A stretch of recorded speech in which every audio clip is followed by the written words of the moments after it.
Hello, my beautiful bookish friends, and welcome back to my channel. Ruger is right behind the camera, so if it moves around, it's because he is gonna lay down and chill with us here.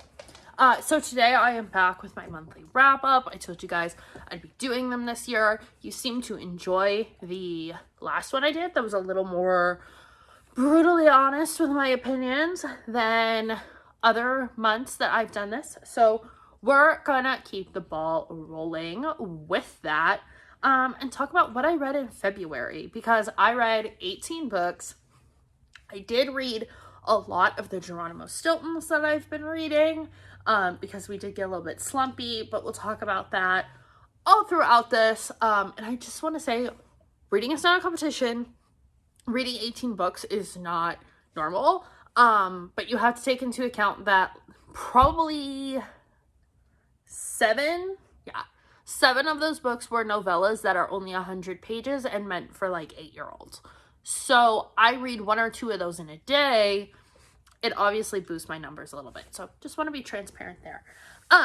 But I did go book shopping this month, which in the last wrap up, I talked about how I had specific rules for my books. So I'll kind of like put that over here. Again, if you guys want to see those. But here are my totals for how much money I spent on books this month and how much I made selling books on Pango. So you guys know we're doing transparency versus how much I'm making on books versus how much I'm spending on books, just to give a more realistic look at, you know, book influencing, not that I'm a book influencer, but just kind of the world of reading and social media. Okay, great. Now that we're all caught up, let's chat. The first book that I finished, I was actually reading at the end of January, is The Odd Sisters. Finally finished it. This one for me, it took me a little bit longer to get through. It is one of the longer ones in this Serena Valentino series. And this one is wrapping up so much that happens in the first 5 books. Because this basically, to me, came as a midway point. Because there are now 10 books in the series, and there's more coming out. This kind of wrapped up the main storyline, if you will. So we have the Odd Sisters. They're 3 witches that kind of influence every Disney fairy tale. They have something going on with it every so often.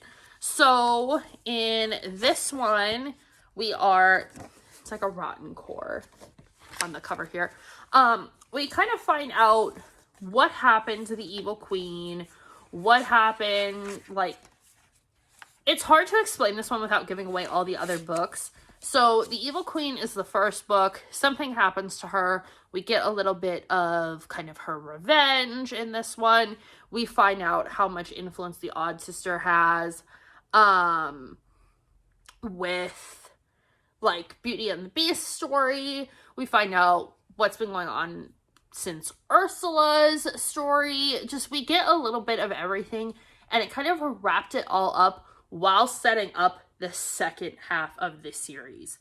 So while I was reading this, I actually listened to some of the other ones, because I skipped this one initially, which you can do, and went and listen to Cruella and Lady Tremaine's story, because they don't directly correlate to this one, so you can kind of jump. But in doing that, I confused myself a little bit, I think. But anyway, I thought it was a really great way to wrap up that main storyline and start branching off into these other ones in a way that made sense. You know, sometimes book series go on and on and on. We start branching off too much, and it gets really confusing. This set up the story in a way that just felt very satisfying. And maybe because I read the other 2 books that are after this first, I was kind of like, oh, they set that up really well, because I already knew what happened. So I did give this a 3.5 only because I lost interest at some points. Like, they felt a little drawn out or a little confusing. And some of the filler, just, I wanted to get through and feel like it wasn't 100% necessary. So next one is in that same series. It's Never Never. It is Captain Hook's story. And I don't remember what is... Oh yeah, it's like Captain Hook looks angry here. So this one talks about, you can see it's a little bit shorter, how Captain Hook became Captain Hook. And we get this backstory that I don't know has ever been presented before. I think a lot of the time we get this Captain Hook story of like, he wanted to be a lost boy and Peter Pan said no, and then he ended up growing up because of that, and now he's trying to kill Peter Pan. That's not what happens in this book. He wants to be a pirate and ends up getting recruited by Blackbeard to work on his ship. And then we get this very mystical tale. Now, there is a twist in this one. I was listening to it on audiobook while I was doing laundry, and I literally stopped and was like, wait a minute, what? Like, hold on, let me go back. And I went back and listened to it again and was like, that is what they said. Oh my God. So this one, 4.5 stars. It was so intriguing and so wonderfully done, especially after the Cruella and Lady Tremaine books. They were very quick and I felt like they could have been just a wee bit longer. This one was the perfect length. I don't even know, it doesn't even crack 300 pages. It's 252. So it's a quick little read if you want to read it. But there was so much in it that I was just like, oh my God, it was so good. I also am biased towards Peter Pan stories, so this one was likely to be my favorite, but 4.5 stars for that one because it was so good. Next up, I feel like this is going to be a controversial opinion, maybe, depending on who you are. I listened to Happy Place by Emily Henry on Libby, and I gave it 2.5 stars, and I'm going to tell you why. So the whole idea is that this couple takes a trip with their friends from college, like college in their early 20s, and they're going on this trip. They're supposed to go on this trip to this cabin. This is the last year they're going to be able to go because the cabin is being sold, and they were engaged, but they broke off their engagement and didn't tell anyone because they didn't want to make anybody uncomfortable. They were still parsing out how they felt themselves about it. So they just didn't tell anyone. And the male character, whose name can't even think of right now, was just not going to go on the trip and let his ex-fiance go. But his friends end up convincing him to go. He shows up. She's not happy about it. And they have to fake the rest of their relationship with their friends. I thought that this was going, the way it's pitched is like, it's a very happy kind of fake dating, la la la, one bed, we know kind of thing going on. And it wasn't that. It got heavy at points, which a lot of Emily Henry's books do. I did enjoy Beach Read and People We Meet on Vacation, by the way. So it's not that I don't like her writing. This one just, I stopped caring about the characters. Like, it got to a point where I'm like, okay, you're supposed to be in your 30s at this point, maybe late 20s, early 30s. You're still acting like a fresh 20-year-old. I could not get behind any of the characters' actions. It, like, each person was kind of cliche in a way.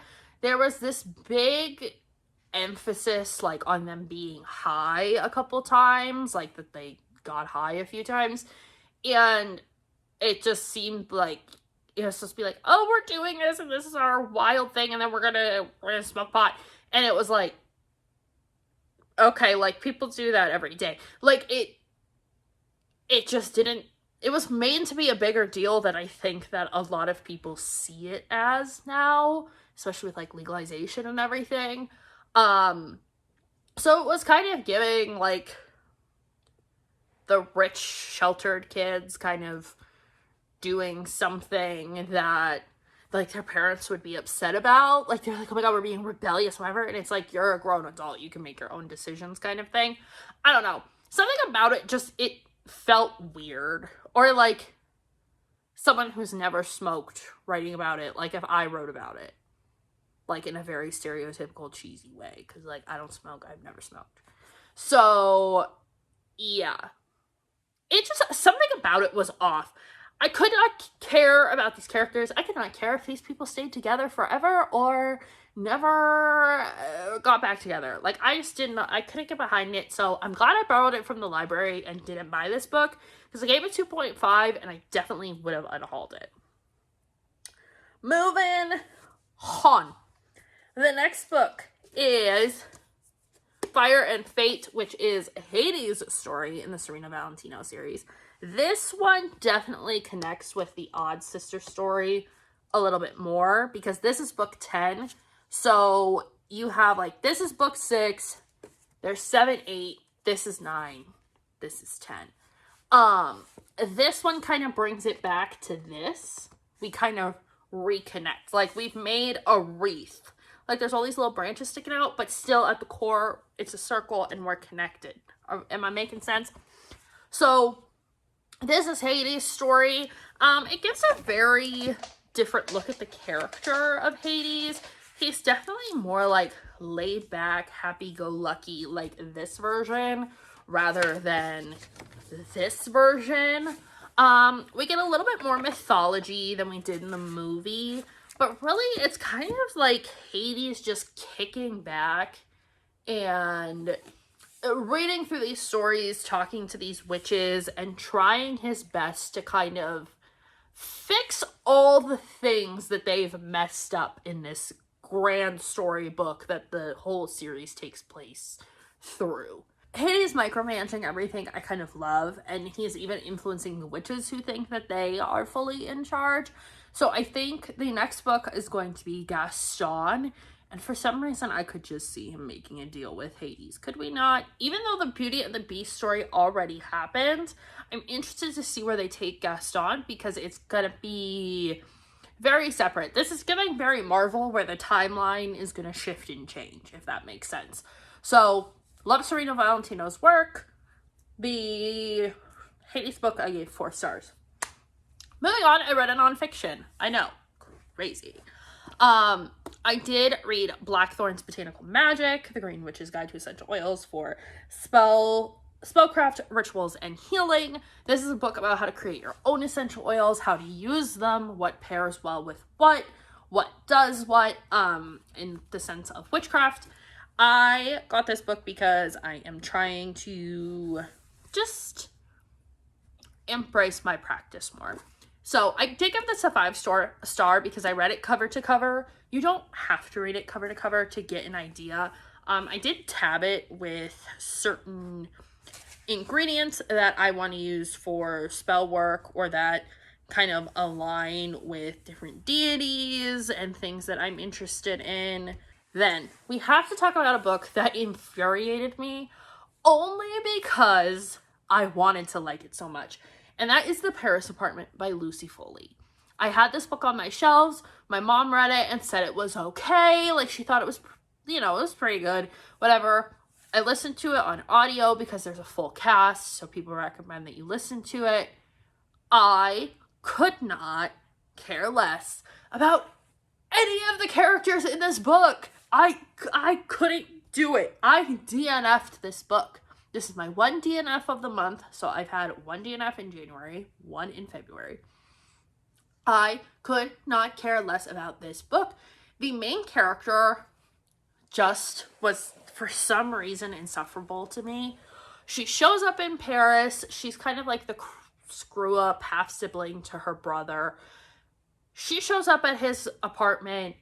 He's not there. It looks like a murder has occurred. Like, there's a bleach smell. There's a spot on the floor that's clearly been cleaned by bleach. The cat has blood on his neck. His necklace is broken on the floor. There's a secret passageway. Like, I could tell it was just going to get very convenient and very convoluted.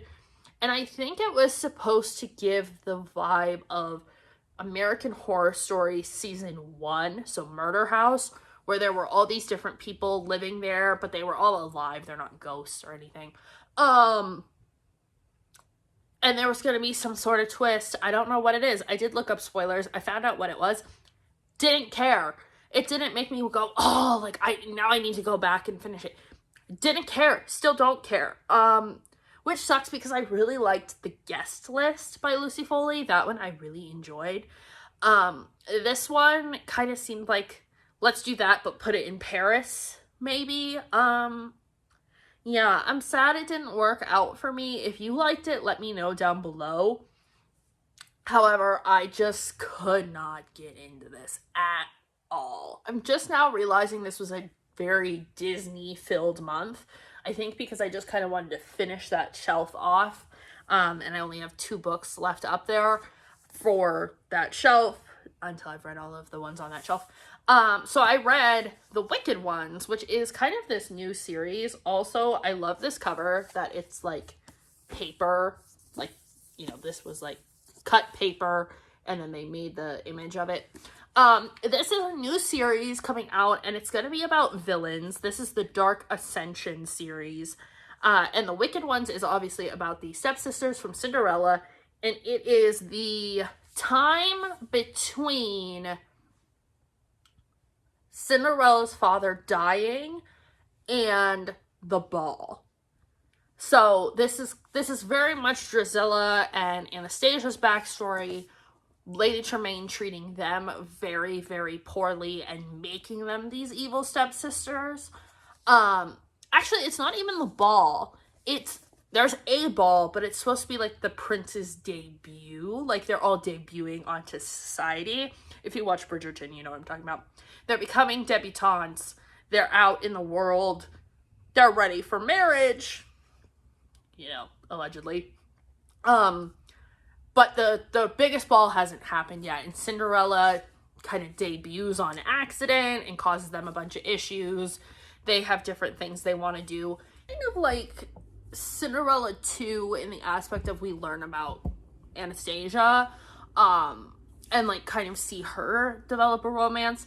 But Drusilla gets a very original, very new story that I liked a lot. She comes in contact with a scientist and kind of figures out that she might want to pursue education and be an academic. Now, of course, Lady Tremaine will have none of this. Like, Lady Tremaine, there's no way around it. Like, trigger warnings in this book. Lady Tremaine is abusive, and they talk about it. She kind of pulls, like, a Mother Gothel, where she locks them in a tower if they are bad. But we learn about, like, their father, where he went, kind of what happened there, and then we jump forward in time to the 4 of them being on their own after Cinderella's father had died.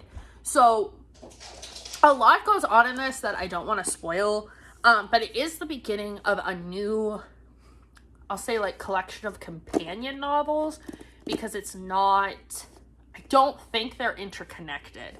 It's just kind of this, like it says, Dark Ascension, learning how these villains become evil. Like, none of them start evil is the vibe I'm kind of getting from this. Because these 2 were not evil. They were just trying to survive their mother. And if that meant they couldn't help Cinderella, then it meant they couldn't help Cinderella. So there's a lot in this that, like, there's a lot of discussions with abuse and being complicit and what's survival and what's not. Those kind of things.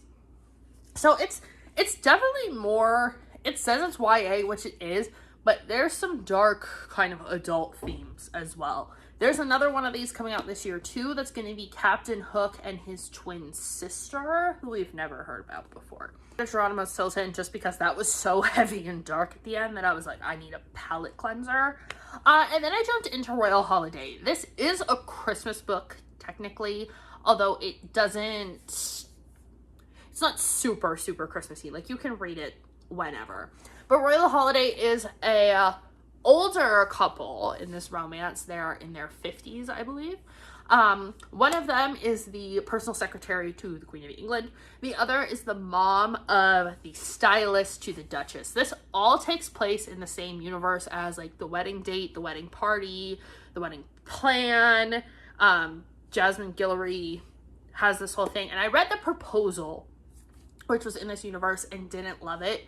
So I kind of thought I would read one of her other books to see if I liked it more, or if I just don't vibe with her writing style. And it appears that I don't vibe with her writing style, mainly because this gave me Hallmark Christmas movie vibes, which I am not a big fan of.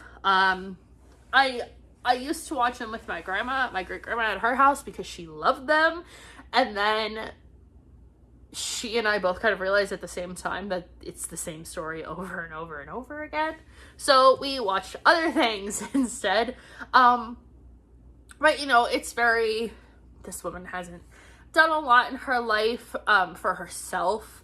So she's sparking this romance with this man connected to royalty. It's kind of this like whirlwind for her. It's very cute. There's nothing wrong with it. The characters weren't anything overly unique. They didn't super intrigue me. I knew exactly what was gonna happen. Even the third act breakup was like 2 pages. I was like, oh, this is like Hallmark. Like, they have 30 minutes left to finish the story, and that's what this was. So it was cute, it was sweet. Never gonna read it again, so I've unhauled it, and it was like a 3. It's actually a 2.5 star, only because I felt like some of the atmosphere could have been a little bit better, because it was in London at Christmas. Like, I want to feel that vibe, like Christmas and New Year's. And I felt like this could have taken place at any given time. So I just wish the Christmas would have been a little bit heavier. I know, crazy for me, who's like Halloween spooky. But I wanted the Christmas to just be a little bit more. Next, I dove back into the Wonder Woman New 52. I started reading those like last year, or maybe even the year before. I think last year. But I hadn't read the third one, even though I've had it, and I have like the 4th and 5th and 6th and 7th sitting over here. I just got kind of burnt out on comic books because I was writing about comic books and having to read other things. So I dove back into this series. I gave this one a 3.5 star only because it's definitely a me thing. Like, this is a great comic. I just happened to forget what happened beforehand. And then once I got like 3 or 4 pages in, I kind of remembered what was going on. But it seemed like they were starting other storylines before finishing this storyline. And it got a little, like, my wires got crossed in there a little bit. So I definitely think if I went back to 1 and 2 and read them, I would be fine. However, I am going to read 4, 5, 6, 7, 8, you know, through the whole series. But yeah, great writing, as usual, just a little bit confusing. It's hard with the comics, too, because if you don't read the first ones, like, it's... This one, again, we're still dealing with Greek gods. We're dealing with Hera is, like, the main villain, which is very accurate. Like, she's controlling everything. She's manipulating people. She's going after people who had babies with her husband, even though she will never blame him for anything. So we're just continually expanding on that story. I'm sure the 4th one I will look at more favorably just because I just read the 3rd one. And then I read 4 Geronimo Stiltons in a row because it was nearing the end of the month and I didn't want to make a really big commitment to anything. However, I did start a new romance that I will probably finish before the end of the month. Today is the 27th that I'm filming this. I will have this done by the 29th, I'm sure. But that is King of Wrath by Anna Huang. Huang, sorry, I always do that. It's Huang. I am only just scraping the surface. I'm 54 pages in. Obviously we have this is a arranged marriage, billionaire, mafia type, you know, like seedy underground business dealings sort of vibe, in this book. Enemies to lovers. She doesn't want anything to do with him. He doesn't want anything to do with her. Neither of them want this marriage to happen, but there's some blackmail going on that makes them have to be married. However, she doesn't know that. She's just honoring her family's wishes. I am talking through the dark for the rest of this because this light is just killing me and I've already burned myself once on it. So we're just going to talk through the dark, okay? So... King of Wrath. I'm just getting started, just getting into this. Some people really hate this. Some people really love it. I liked Twisted Games, so I'm hoping I will like this one even more. If I don't, oh well. If I do, fantastic. And then I am reading Reverie by Ryan LaSala. This is a fantasy, and it's a gay fantasy. I know that. Someone described this as like drag queen wizards and a like Inception. And I said, sure, let's give it a shot. I've never seen Inception, but I know the general idea. The main character, Kane, can't remember the last like 3 months of his life, but he knows that somehow he burned down a warehouse. Someone died in that, but not everyone knows that. And now there's people who are starting to kind of come out of the woodwork, wanting to help him, but also have either had similar experiences or know what happened. But there's like creatures chasing him. He's seeing things. He can't figure out what's dream, what's real. So I'm assuming that will get more fleshed out. Again, I'm only like 4 chapters into this on audio, and I'm still just getting into the meat and potatoes of it. I have the basis. I understand what's going on. He's making allies now. So we'll see if I end up liking this and sticking with it. Right now, it seems like there's a lot of stereotypes in here with some of the characters. We'll see if that continues. If it does, I may not finish this. However, I'm going to give it a good shot before I make my final decision on it. But that is it for the February wrap-up. I hope you guys are reading a bunch this year, meaning reading goals. If not, you got time. It's only February. And when March rolls around, it'll be sunny outside. You can sit outside and read a book. But yeah, again, I've read, including DNFs, I think I'm at 35 books for the year. I'm done with my Geronimo Stiltons. I'm caught up to like where I have. So I've read 1 through 40. I don't have 41, and I'm not looking to order it anytime soon, just because I want to focus on all this other stuff and this big stack behind me, which all need homes on this shelf. That's why I'm being so discerning with my unhauling this year. I only unhauled 16 books last year. I feel like I could do more this year, just because as I'm reading more, I'm finding more of what I don't like, and that's the beauty of reading. So we're gonna give it a go. I'll have a haul probably at the end of March. And yeah, we'll talk more about them. But that's it for me. I hope you guys have a good start to March and had a good February. If not, we'll make it work, right? We always do. So I will see you guys in the next one. Bye.